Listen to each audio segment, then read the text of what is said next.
All right, well, let's get started on navigating retirement income and estate planning. My name is James Johnson. My expertise lies in retirement and estate planning. I've been doing this for over 20 years.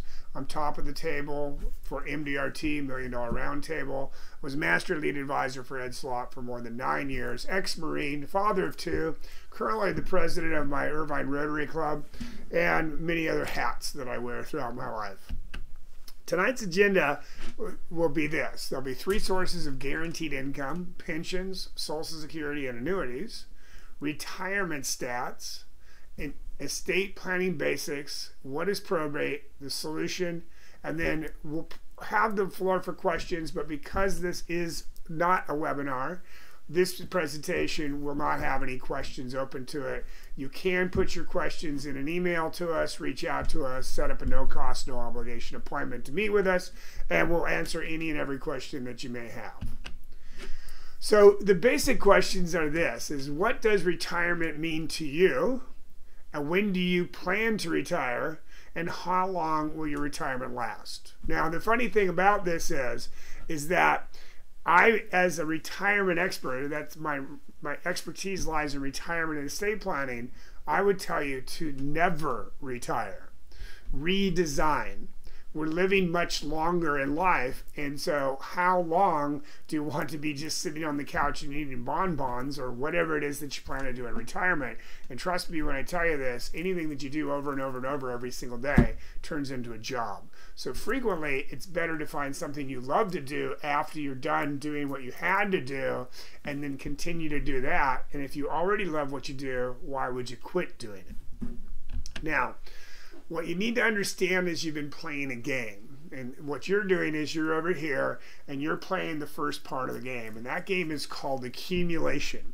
And you're trying to accumulate as much money as you possibly can so that when you arrive in my world, which is preservation and distribution, you don't run out of money. And that's your #1 goal. Now, basically, if I was to take any person out there and I was to ask them, what is your goal? Most of them really don't have any idea what that is. So let me give you one and let me see how this fits for you. I want to live the lifestyle I become accustomed to, adjusted for taxes and inflation, and live beyond mine and my spouse's life expectancy on that money and not run out of money, and pass my money on in the most tax-favored way possible to my heirs or my children. For most people, that definition works pretty well. But often people don't really have a goal. And if you don't have a goal, you never know if you've arrived there or not. So having a goal is a pretty important thing.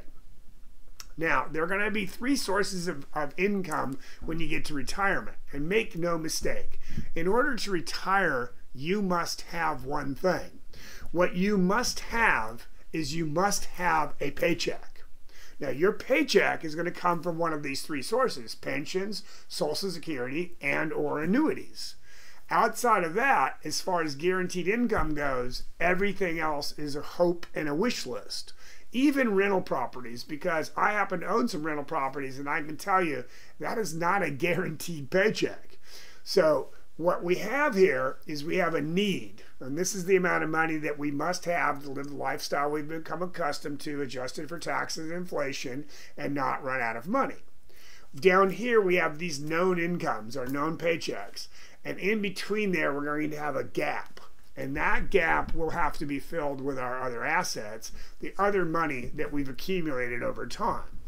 So when we're talking about our pension, our Social Security, and our annuities, that boils down to a few things. The first thing is, well, is our pension well funded? And the reality of that is depending upon which state you're in, and there are people watching this from all states across the country, depending upon which state you're in, your pension might not be so well funded. As a matter of fact, it might be underfunded, meaning that at some point it could dry up and go away. Now you can see here on this chart the definition of the better funded states and the less better funded states. If you're in Illinois or Kentucky, you might have a small problem. So we get down to Social Security. Now, Social Security could be a class all by itself, and I teach webinars on that. That's about an hour-long session of learning all of the ins and outs of Social Security. And if you want to set up a no-cost, no-obligation appointment, we can actually run your Social Security for you and give you accurate numbers rather than the numbers that you get on your Social Security report, which are actually only an estimate, right? It would be impossible for the Social Security Department to give you accurate numbers with regards to that because they don't have enough information. But the first and most important thing you need to understand with regards to Social Security is what's called FRA. And FRA is what's called your full retirement age. And probably for most of you watching this, your FRA, your full retirement age, is not at 66. Your full retirement age is at age 67. So at age 67, you're going to get your full retirement, and that's going to create what's called your PIA, which is your primary insurance amount, and that number is the number that determines everything. So for most people, you do not want to take your Social Security before your full retirement age. There's many reasons for that, and I don't have time to go into that in this session right here. If you really want to know all the ins and outs of Social Security and the actual details, one, set up a no obligation appointment to get that information, or two, go watch the webinar just on Social Security.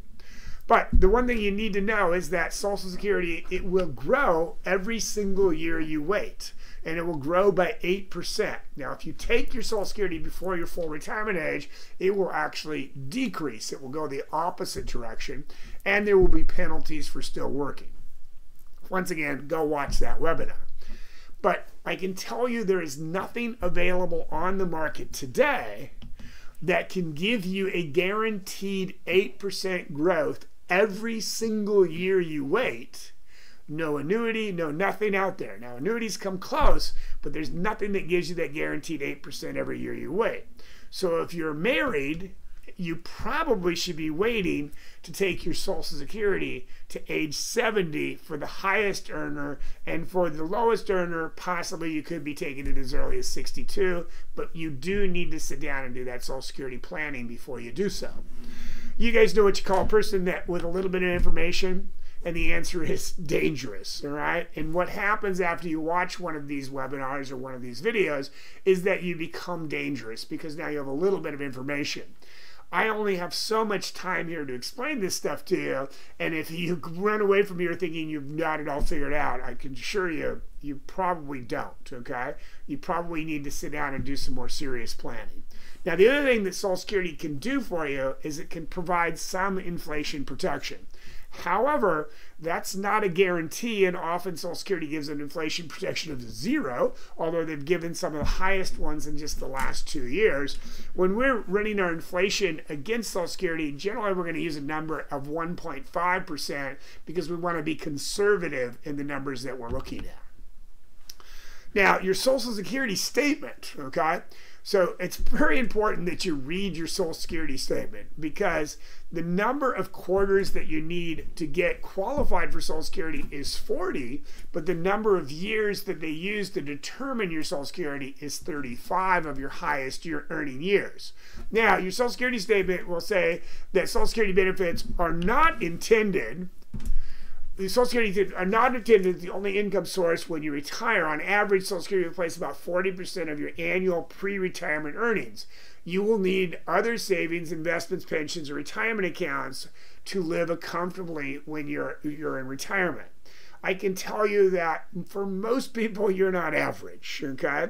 The top 25% of all taxpayers, the taxable income, joint household adjusted gross income before deductions is $80,477. So in Southern California, where I live, if your joint household income is $80,477, you're living just above the poverty level. So 40% is probably not going to be covered by your Social Security. You're probably going to need quite a bit more coming from your other assets. So the next thing that's out there is we could be using what's called an annuity. And it's important to understand that pensions are an annuity, okay? But before we get into annuities, the thing I want you to understand is, because so frequently people go, oh, annuities, they're a terrible thing. Well, what if everything you thought to be true turned out to not be true? How soon would you want to know?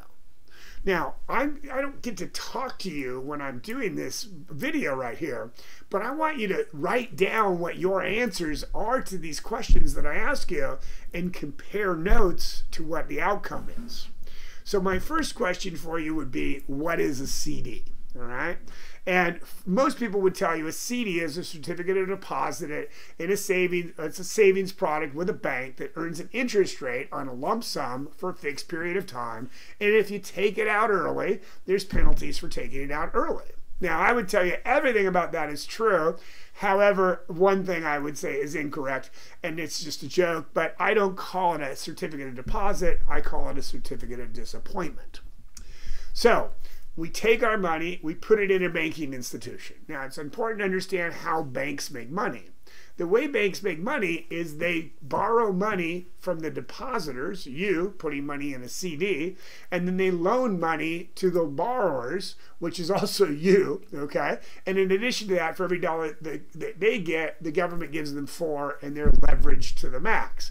And incidentally, of that money, they keep about 25% of it, of their tier 1 liquid assets, in life insurance companies, which is kind of odd. So that being said, my next question for you would be, what is an annuity? And if I had 100 people here in the room right now, and I went around to those 100 people and I said, what is an annuity? What you would find is that this would be the most common answer, and this is most likely what you believe. Many people would say, well, I don't have any idea what an annuity is. But a lot of people would say, well, an annuity is where I give an insurance company money, they take my money, and then they give me a guaranteed payment for a guaranteed period of time. Well, that couldn't be any further from the truth when it gets down to what an annuity really is. You see, what an annuity really is that an annuity is a savings account with an insurance company. And what I just described to you is what's called annuitization. And annuitization is where I do give my money to an insurance company. They give me a guaranteed income for a period of time, which would be called a SPIA, a single premium immediate annuity. However, these days, we're generally not going to use a single premium immediate annuity unless we're trying to protect ourselves legally or avoid Medicare spin down or something along those lines. So these days, if we're going to use an annuity, we're going to be using it for various reasons, but for the most part, we're going to use an annuity for a guaranteed stream of income that we can't outlive. So it's a personal, sort of like Social Security. It's a guaranteed lifetime income with a top-rated insurance company, savings account with an insurance company. So basically what that means is this. There are fixed annuities, variable annuities, and indexed annuities. And actually, indexed and fixed fall into the same category. And variable means that it's going up and down with the market. And it's important to understand that it goes up and down with the market. Now, the thing I would caution you most about with annuities is to not follow bright, shiny objects. Frequently, when they're selling an annuity, they're going to say, hey, look at this over here. It's got a 25% bonus. It's rolling up by, don't look over here. It's rolling up by 7% per year. It's got a guaranteed return of blah, blah, blah, blah, blah, and all this and all that and all this. Just run as fast as you can. What you want to be looking for is what are the bads. And if you can learn to live with the bads, then that annuity is probably going to fulfill your needs. Now, I personally believe that annuity is not a really great investment because the reality is that average rate of return on annuities run at about 4 to 6% across the board. But an annuity is the best possible tool that I could use for building an income stream or a retirement account and getting another one of those paychecks. It's about as good as it gets. So the annuity, what can happen inside of an annuity is every year that I wait, it will grow every year. So the amount of money I'm going to get paid out grows on a couple different bases. One, every year I wait, not in all products, by the way. Some have what are called banded rates. The balance that I'm going to get paid on is growing. Second, the rate that I'm going to pay out at grows. And then depending upon how the market does, it also grows, whether it's in an index product or whether it's in a variable product. So I would highly recommend not using a variable product, but that's my own personal opinion. We need to have a long talk before you go there. I will show you that an indexed annuity will certainly outperform a variable annuity in most cases. But what we can get here is it works very much like Social Security would work. It increases on an annual basis. Now, in addition to that, if we buy the right annuity, and there are only handfuls of these out there, but if we buy the right annuity, we can get an annuity that the income will increase on an annual basis based on what's happening in the market. And if you're going to be going out and buying an annuity, really all you need to understand is if you're using an indexed annuity is you have to believe that the market's going to go up and the market's going to go down. And when the market goes down, we don't lose money and our income stays the same. And when the market goes up, our income goes up depending upon which annuity we buy. Now, many times they'll try to sell you on the fact that, well, this annuity pays at a higher rate. Yes, but that's level for a long period of time. So be very, very careful if you're going to go out shopping for annuities, because the reality is if they give you something over here, they're taking something from you over here. And this is why it's so important to sit down and first off, make sure an annuity is right for you. And second, make sure that you're buying the annuity that's right for you and for your spouse and or your family. But it's also important to understand that when we use that annuity for income, we don't have to worry about the fact that our money is gone, because our money is still there with regards to our heirs should we die early. Now, I hear it all the time. The worst thing you could ever do is buy an annuity, blah, blah, blah, blah, blah. And that's kind of like saying every single person out there should drive a white Prius. Well, I don't know about you, but maybe you want to drive a sports car, a truck, something along those lines. What I will tell you is that most people, regardless of your net worth, should probably be using an annuity to secure the paychecks that they need going forward, and then use their other money for investment purposes and that accumulation stage. But the things that they'll tell you is this, and they'll say, well, you know, inside of here, there's fees. The fees are really high. Well, did you know that a lot of annuities have zero fees? Now, remember, if they give you something somewhere, they take something from you somewhere else. But what they do have is they have principal protection. They have guaranteed lifetime income. In other words, when they run out of money, they don't run out of income. And they also have opportunities for increases depending upon which product you buy. Now, the sad part about this, or really the great part about it is we're living longer. A male today at age 65 has a life expectancy of 83 to 85. A female at 65 is 85 to 87. And a couple, they have about a 24-year life expectancy. So one of them is going to make it out between 89 and 91, 92. We're living longer. And the big question is, will your money run out? Put a set amount of money in investment, brokerage, gold, cryptocurrency. Put the equal amount of money inside of an indexed annuity. Take the drawdown rate that annuity will provide, and I guarantee you both of those accounts will run out of money. But the annuity will not run out of income. And if you go back to the beginning of this presentation, what you learned is in order to retire and live the lifestyle you become accustomed to, you must have paychecks. And so an annuity is a very good paycheck. So I want to repeat that again so you really understand this. If I take $100,000, $200,000, $500,000, $1 million, whatever number I take, and I put it in a brokerage account right here, and I take that same amount of money and I put it in a brokerage account right here, and I let them grow the way that they grow, the annuity will not grow as well as the brokerage account. However, the annuity will not lose money over here as when the brokerage account will.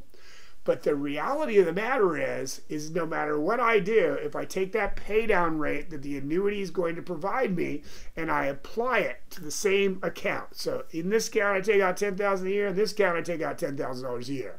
And each year I do that going forward. both accounts will run out of money. The difference is the annuity will not run out of income. So you should probably be considering an annuity in your portfolio, but not just any annuity, one that suits your needs, and that's why it's so important to sit down and have that meeting. Now, Time Magazine says that securing at least a base level of lifetime income should be every retiree's priority, at least if they want to live happily ever after. So how long will your retirement last? We're living longer. Average life expectancy is on the rise. Time Magazine also came out with an article several years ago that said the first child born that will live to the age of 150 years old. Now you say, well, that's impossible. Well, probably not. We've cracked the DNA code. We've learned how to grow body parts. We're getting to a point where we can go in and get a major rebuild anytime we want one. So when you're doing your planning for retirement, you shouldn't be planning out to your life expectancy. You should be planning beyond your life expectancy. I never do a plan that's less than 100 years. And people say, well, I'll never live that long. Well, my question for you is, what if you do? My other question for you is, if you were going to retire tomorrow for 25 years or go on a 25-year vacation, do you have enough money? And most people don't know the answer to this question either. And that's the importance of sitting down and having that meeting. So let's talk about estate planning and securing your legacy, because we can go out and build these incomes and we can go secure our retirement, etc. And we can do all of that and then turn right around and take whatever's left and end up giving it to government and lawyers and anybody and everybody but the people we wanted it to go to. So estate planning and securing your legacy is pretty important. Your entire legacy is dependent upon a successful retirement income and estate plan. Smart Money says that if you have some assets, maybe just a car, some nice furniture, minor children, you still need an estate plan, even if your taxes are not an issue.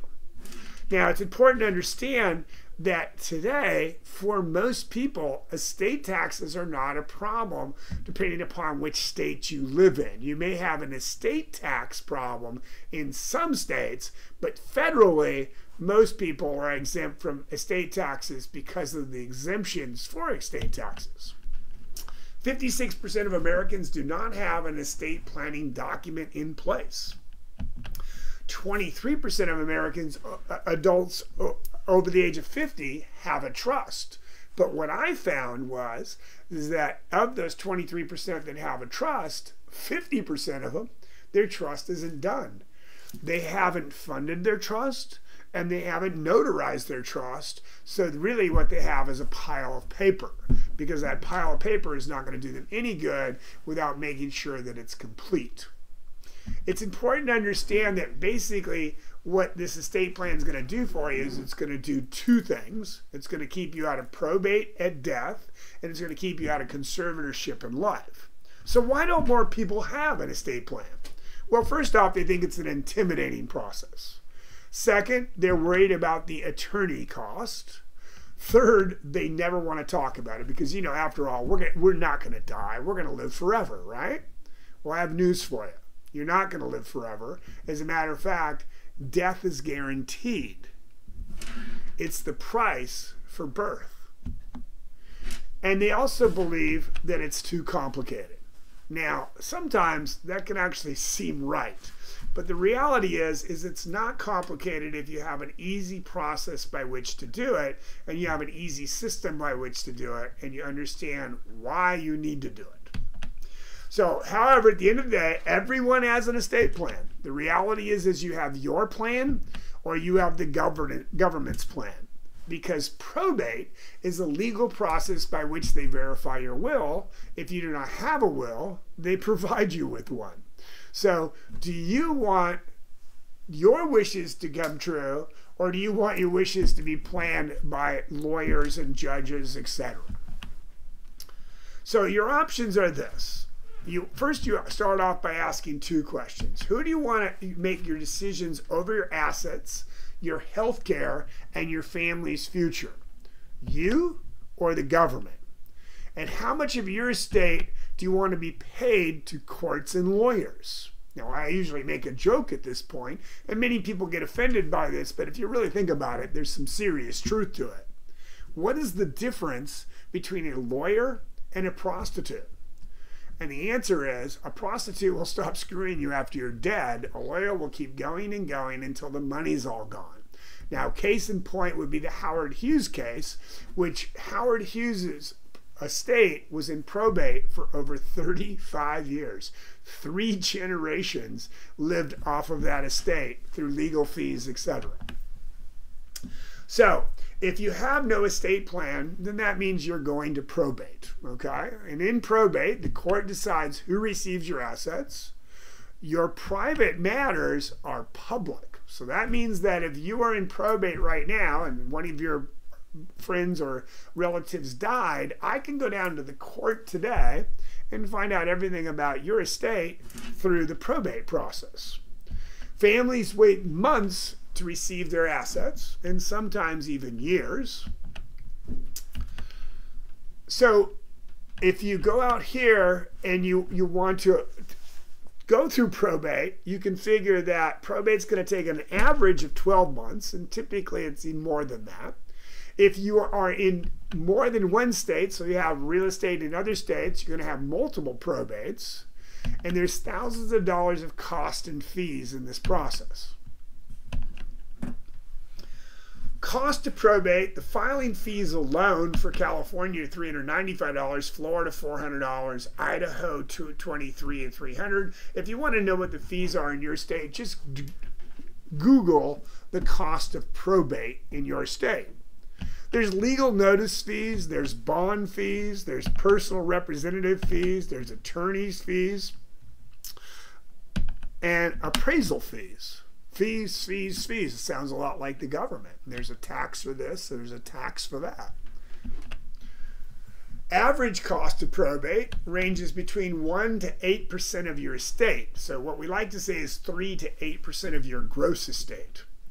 $300,000 estate can cost you $3,000 to $24,000. California, you have an exemption of $100,000. An estate can cost you up to $8,000 plus. Under some state laws, the attorney and personal representatives are entitled to reasonable compensation. Typical average probate is $2,000 to $5,000 plus time, 6 months to over a year, and most importantly, the loss of privacy. So what are the benefits of avoiding probate? Well, first off, your heirs are going to save money. They're going to save time. They're going to save a tremendous amount of stress and paperwork. And they're going to maintain their privacy. And let me tell you, the trolls really come out when these situations happen and people start looking at how they can make an easy buck off of your heirs. How does a living trust eliminate probate? Well, basically a living trust is a contract creating a separate entity that will outlive you and eliminate the need for a court. So it's doing a little bit of planning now to solve a very big problem down the road with a little bit of planning now. And it's much less expensive to do it now than it is to do it then. So what is a revocable living trust? Well, a revocable living trust is something that most people need. If you're watching this, you probably need a revocable living trust. It's a legal document that creates a new entity. It funds your assets into the trust. You own and control the trust while you're alive. You move assets in and out of the trust at will anytime you want. You specify what happens to assets after you die. Should I distribute them all at once? Can I distribute them over a period of time? And it's revocable and it's changeable while you're alive. Hence the word revocable. So what frequently gets asked at this point is, well, what is an irrevocable trust? Well, an irrevocable trust is something we use for more advanced planning when we're doing estate planning, where we're doing something that the trust cannot be changed. Now, your revocable living trust will become irrevocable upon your death. But we might want to make it irrevocable in life so that we get that asset out of our estate so it's not subject to estate taxes. So you decide, not the court, who receives your hard-earned assets, when they receive them and at what age. In my case, they don't get a dime before they're 30 years old, unless it's for college or for college or medical expenses. They get 25% at 30, they get 50% at 35, and they get another 25% at 40. And if they haven't figured it out by then, they're probably not going to figure it out. So you decide how, over time or in a lump sum. You make the decisions at what happens if you are incapacitated. So this is a great question. You're on your way to work today, you get in a car accident, you become a vegetable, you're on life support. 3 doctors say that you're not coming out. Should we pull the plug or should we keep you plugged in? Or let's say that you are there, but you're such a mess, you can't do anything for yourself. You're basically in a long-term care situation, which might only take 6 months or so for you to come around, but who's going to manage your assets during that period of time? And let me tell you something, if you have young kids, this is way important, because who's going to manage the assets for those minors? Your young kids are not entitled, kids under the age of 18 are not entitled to actually inherit money of any significant amount. So someone has to manage that money. And who's going to raise your kids? Are your kids going to be assigned to who you want them to go to? Or is the court going to assign, and there's even the possibility that they could go into a state institution as a result of not having any surviving heirs? Now, a comprehensive estate plan includes a revocable living trust, a last will and testament. Now, that will and testament is more commonly referred to as a pour-over will. And what it decides is it decides what goes into the trust that maybe you forgot to do. Durable powers of attorney, advanced medical directives. In other words, should you pull the plug or not pull the plug? Do I want pain medicine? How long do I want to be kept on a feeding system? These types of things.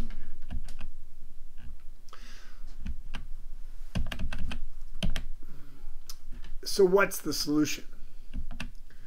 Well, the solution is an internet-based estate planning technology. Now, I used to refer out trusts every single week. All right, I referred them out to attorneys, and what we found was even the best of attorneys would get the trust done, and they would do a pretty good job of getting the trust done. However, very frequently the trust never got notarized, and almost always the trust never got funded, meaning that the assets never got put in the trust. So along the way, I found an internet-based planning solution that's incredible. Basically, it's TurboTax meets estate planning. So this process is very simple. When you're ready to do this, we will send you over an email that will be the exact same stuff that the attorney would be sending you, that will gather the information that's going to go into a boilerplate program, just like the attorney would do. You're going to stick it in a boilerplate program and going to generate those estate planning documents for you. Now, you're going to have a concierge that's going to take you through that process. So they're going to go in and they're going to put all that information in for you. And they're going to go down each and every one of these tabs and they're going to put in that information. Now, the concierge gets you all the way through that. And at any point in time, if you wanted to, there's plenty of online videos, much like this one, and printed guides to make it easy for you to follow. Now, once that's done, and once that document is complete, and the concierge sat with you and got it to the point where it's ready to be notarized, then the concierge will help you to get it notarized and witnessed. And then at that point, your concierge will upload it back into your vault. So you have 24 hours a day, 7 days a week, 365 days a year, access to your trust, and you can change it anytime you want without any additional legal fees. Now, there may be a fee with regards to doing any notarization or transfers of deeds at that point, but there would be no additional legal fees to make changes to your trust at any time. There is a fee of $29.95 a year to keep that stored online. So you'll have a hard copy and you'll have a digital copy that you can change anytime you want. So the online platform walks you through this simple process. It creates documents in about an hour. They'll be complete. It will take you more time than that because you've got to literally sit down and get that information put together so it can get put into the process. But about an hour is all it takes to complete the first step of the trust. Now, once that's done, we have a hard copy of the trust, and at this point it's going to be bound up and it's going to be put online in your secure vault that eventually you're going to be the only person that has access to that. Once that's done, you're going to go through a funding process. And that funding process is going to make sure that all of your assets get put into trust that need to be put in the trust and that you have the proper beneficiary forms on everything. Now, I want to tell you a couple really quick stories here right now that are pretty important. And the reason why they're important is because these things happen. And they happen on a pretty regular basis. So I want you to consider a thought here, okay? You've gone out to the beach, you went with your spouse, you're out at the beach, and you had a great day, and you're on your way home. And on your way home, you get about 10 miles from your house, and you have a head-on collision with a dump truck. And this is where you're at. You, your spouse, and your pet die instantly. Now you'd say, well, that's just terrible. That's not going to happen to me. Well, I will tell you that this really hits home for me because this was my mother's car in September of 2022, and that's exactly what happened. Now, there is a blessing in disguise here, and that is that my mother had Alzheimer's or dementia, and so as a result, she got a quick checkout, and she didn't have to live a long time suffering through that disease. But the reality is this can happen to anybody, literally like that. I can be sitting here right now, this very moment, and a plane could land on my head and kill me. So, yeah. All right, well, that'll never happen. Well, let me tell you, I'm just not the guy to tell that to, because the reality is 30 years ago at 4:30 in the morning, I got up to go drive my 6-year-old daughter to the airport to fly home to her mother. And I hopped on the freeway at 4:30 in the morning. I kicked out into the center lane of the freeway and started my cruise control. And literally 2 miles later, as I came over a rise in the freeway, a young man walked out in front of me and committed suicide. Now, as he came through my windshield at 70 miles an hour, that's a fist. And that's as tight as it gets. Because that's what happens when a head hits your hand at 70 miles an hour. Now, I would have told you I'm a Marine and I have the reflexes of a fox, and that ain't ever going to happen to me. And boom, just like that, my entire life changed. Now, the amazing part about that story is that literally 30 days before that, I got health insurance for the very first time since I got out of the Marine Corps. I'd been without health insurance for 8 years, and I had health insurance. That tiny little bit of planning, that one instant little bit of planning right there, saved me from having to file bankruptcy and changing my entire life, because this was 4 operations and an entire year of my life. So a little bit of planning goes a very long way. Now, I call that around to it. We're all going to get around to it. We're going to get around to that exercise plan. We're going to get around to that diet. We're going to get around to doing that retirement or estate plan. We're going to get around to it. But life has a funny way of getting in the way. And I can tell you that the number one mistake that I see people make when it comes to retirement is procrastination. Get around to it. You've taken the time to watch this video. Now it's time to get out there and get something done. And this is pretty simple. The cost is $1,995 to get your trust done completely. It's affordable, fast, and it's easy. It will include everything: certificate of trust, revocable living trust, customized distribution, spendthrift provisions, last will and testaments, final powers of attorney, medical power of attorney, living will, advanced medical directions, organ donation directives, funeral instructions, asset protection analysis, deed for primary residence, online document vault, online funding kit, lifetime updates and changes at no additional legal fees. When you do that, if you do it within the next 7 days, you're going to get an additional $100 off of that if you mention that you watched this video in the last 7 days. So what I would tell you is that get started today. Scan this code now. Call this number now. Set up your no cost, no obligation discovery appointment, and let's get going. Let's get this problem solved so your family doesn't have to do it or live with these things like probate or being in limbo should something happen to you.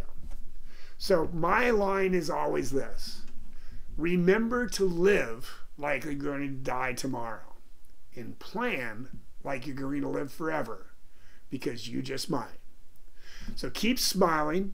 Make it a great day, and I hope to see you all in the near future. Make it a great day. Bye now.